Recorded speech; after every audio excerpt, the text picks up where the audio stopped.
Yetzer is an ancient Jewish piyut from the liturgy that compares the creator of the universe to an artist, a visual artist.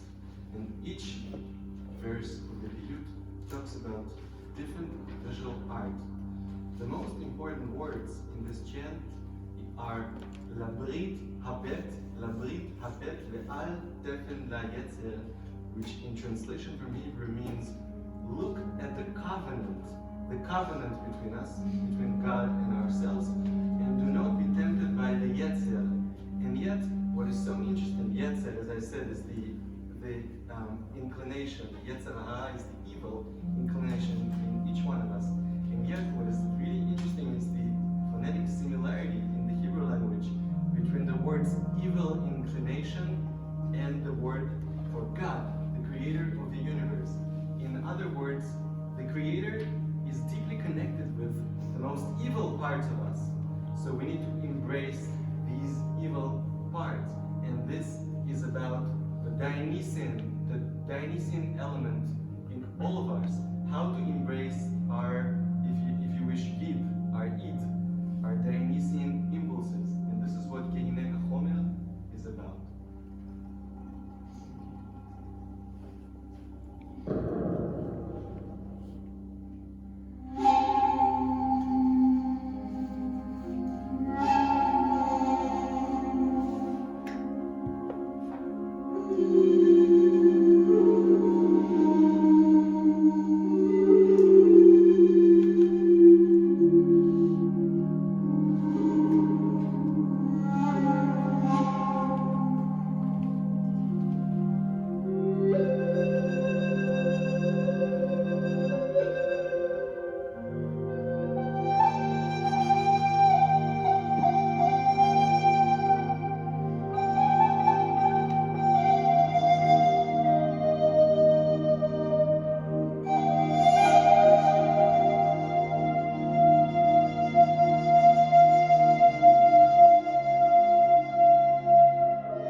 Natchil Michadash is translated from Hebrew, do not despair, we will start anew.